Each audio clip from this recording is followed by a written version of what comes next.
Hello everybody, how are you today? I pray everybody is doing well. Here in Carlsbad, California, we are dealing with a major case of we're in June now, so June gloom. Yesterday was May gray. So I have been privately messaged seeking some feedback on the topic of contentment, specifically while on a budget or a majorly fixed income. And I have been able to have a season of a very generous income, 6 figures specifically, and we have also been able to live in a season or an income level of very, very low. So I get to come from a place of having had both, and I want to share about that. So I figured a video would be helpful for anybody, and so I do have notes because trying to remember everything would be a little tough, but yeah, just know that what I share, I come from a place of actually living it out. It's not, you know, something I've read about. It's actually physically living. I'm in the middle of I'm sorry, I just realized that's my pressure cooker. I'm in the middle of making soup. It's almost over with. Please forgive me. And my baby's here dancing to it. So, alright, so let's just kind of dive right into it. As soon as this is over with, oh my goodness, I cannot believe that. I'm so sorry. Is that funny? Is that funny? Okay, we're almost done. That pressure cooker, by the way, is amazing, especially when on a fixed income, because you can whip things up super, super quick, and then you don't have to feel discouraged with things taking too long or not coming out well or whatnot. So, first and foremost, contentment is a choice. Not all seasons of life allow flexibility in the area of finances. Sometimes it could have been self-inflicted. We made poor choices on how we spent money, and now we have to deal with the consequences of that, which is retracting and fulfilling the commitments that we have made. But then there are times where life happens, unemployment happens, marital issues happen, and I get that there's a wide variety of things that have happened. For us, we were both duly employed, and then we went into where I resigned, and then my husband became unemployed. So we made a decision for me to come home based off of the finances that my husband was going to be bringing in, and then it didn't happen.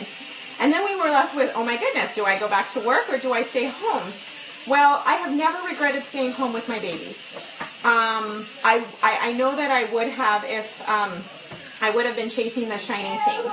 My shiny things are my babies, and I am not by any means saying that you're wrong for choosing to go and work outside of the home, but for me and what my husband had resolved and agreed on was for me to be home with my children.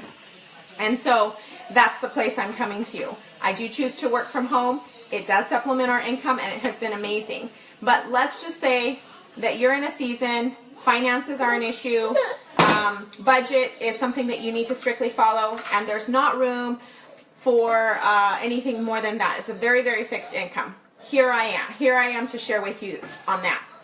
If you don't know who I am, I'm Carmen Gonzalez, and I help women break up with emotional eating so they can stop obsessing over food and be present in life with family and friends. So here we go.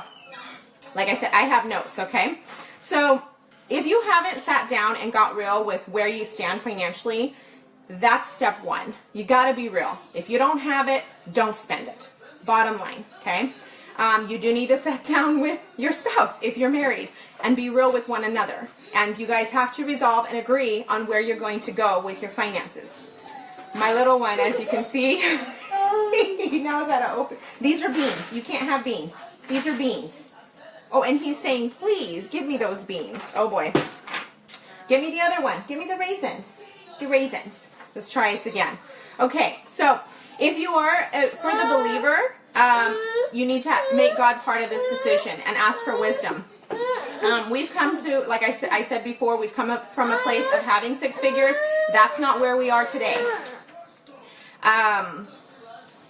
You want to make sure that you are choosing not to resolve with anger and bitterness, especially when you come out of the season, because then if you are married, you're going to have other issues that you have to deal with, and we've gone down that route too. So first and foremost, I've been able to overcome my daily battle to not compare myself to others and what they get to do or not do by choosing to seek God daily. I start my day with Bible reading and with prayer, move into exercise, and then I make good food choices throughout the day, and accountability. That has been the maker or breaker for me and allowed for me to be consistent not only in this area but most areas of my life.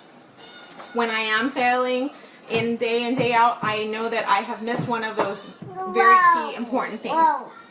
I know that we're all invited to things like potlucks, birthday parties, celebrations, and it's very hard to commit to everything. Number one, you want to evaluate your calendar and make sure that you're not overbooking yourself. That's number one, especially not overbooking your family, or if your husband is the one that's bringing in the sole income, that you're not stressing him out with back-to-back bookings, because you're spending money. If you're doing a potluck, you're spending money on food, you're spending money on a gift, and then you're spending time, quality time, that you could be enjoying one another. So that's going to definitely have an effect on your overall contentment with one another. So being very wise, we keep one weekend. I make it a personal goal. I've resolved in this a while back. I want to say I'm going on like 1 or 2 years with that. But resolving to not have every weekend of every month booked. Having one weekend where we just kind of like, what do you want to do today? That's very, very important. And here are some of the things that we do. For going to potlucks, maybe don't choose to do the main dish. Maybe choose to go for a watermelon. Sorry. Want to say hi? Choose to bring a watermelon, a cut up watermelon, instead of the main dish. For birthday parties, seek out promotions and buy something that is on sale. These are beans, honey. I'm sorry, you guys. Let me get them raisins. Here. Raisins.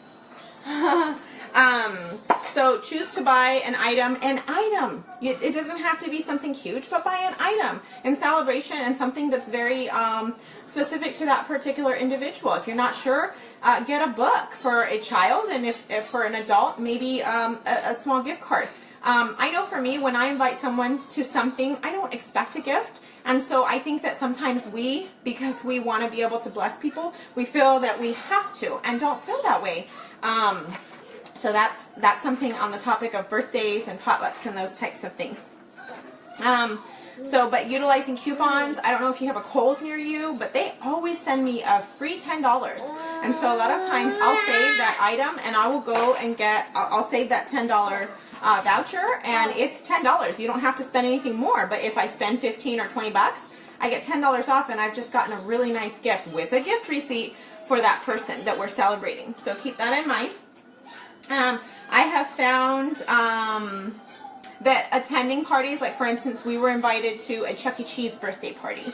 That wouldn't be something that my family would be able to go to had we not been invited to the birthday party. So, I'm sorry, he's throwing himself on the floor. So, for us, choosing to spend 10 or 20 bucks on a gift, for us to be able to enjoy Chuck E. Cheese as a family, but then also be able to enjoy it with our friends and celebrate somebody else, it's a win-win. So, consider that, kind of that balance when you're choosing to go to a party. But you want to be wise and look at your calendar before you say, yes, we'll be there. Because if you have back-to-back-to-back things, then you're going to really find that it all adds up. Even if it is a $10, $5 gift, $20 especially, before you know it, you've spent $100 on just birthdays. So, look into free or low-cost events. Chick-fil-A, they are amazing with their promotions. Libraries, Barnes & Nobles, Toys R Us even has like a Lego event that they do. Especially if you have young kids, make sure you're looking into those things. Grand openings in your area. I look at all my flyers that come through, and then I throw out what I don't need. They always have, promotions, kind of buy one, get one free, or whatever. However whatever you have fit into your budget to be able to spend on, be wise with that. My boys want to go to Get Air. I'm keeping an eye out on one of the best promotions and budgeting for that so we can go as a family. That's something they've asked to do. So, Yeah, museums.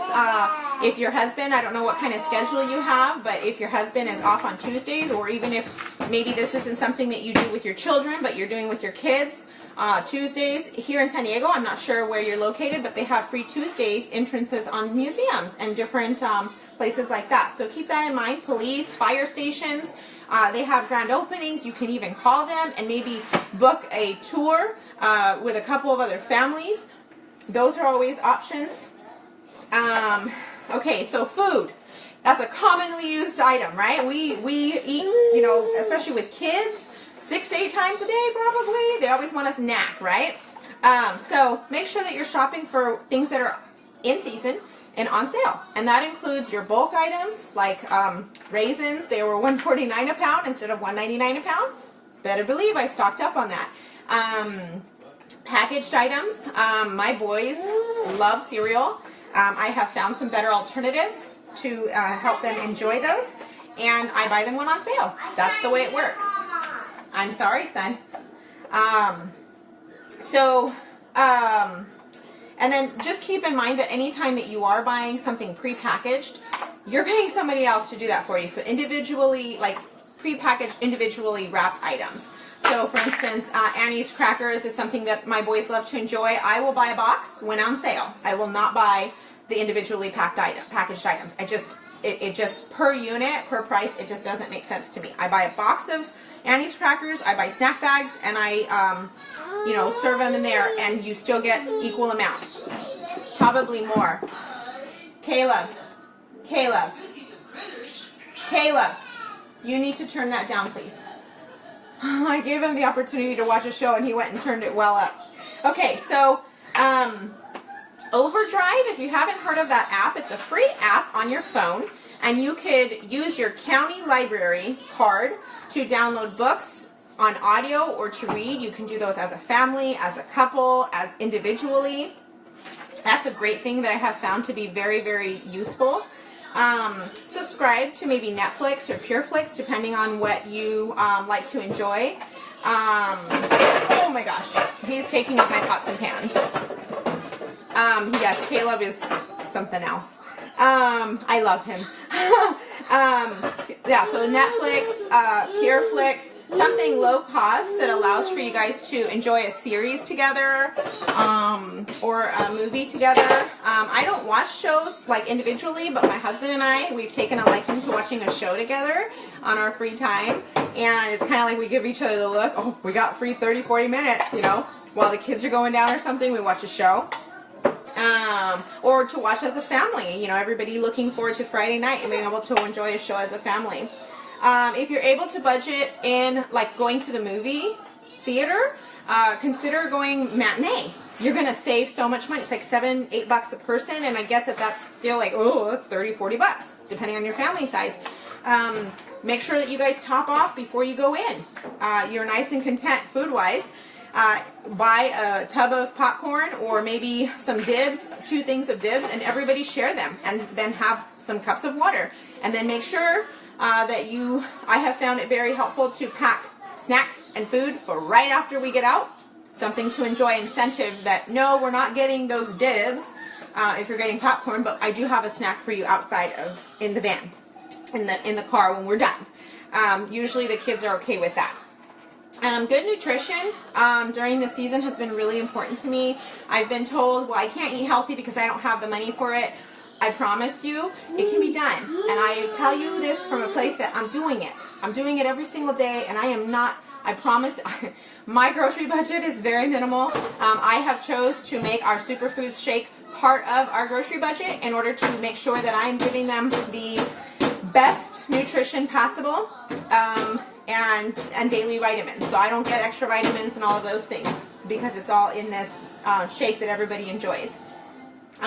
If you'd like to do something outside of the budget, like I like LuLaRoe leggings, right? Or Norwex cloths or something like that, consider hosting a party, whether it be in-home or online. It's a great opportunity for you to enjoy the product without spending too much money or not any money at all, depending. And then, you know, it's a nice time to have like ladies' night or day or whatever. Enter into giveaways. You never know what you could win, and you don't lose anything by trying. Help those around you. When you are blessing others, you really take your eyes off of yourself and your circumstances. So consider offering childcare to a friend, and if they're open to you taking your kids, have them go out. Especially if it's couples, swap childcare. That's a great option. Swap childcare. You and your husband, your spouse, run out and go do something. That could be a time where maybe for that month you budgeted a date, but obviously childcare gets pricey.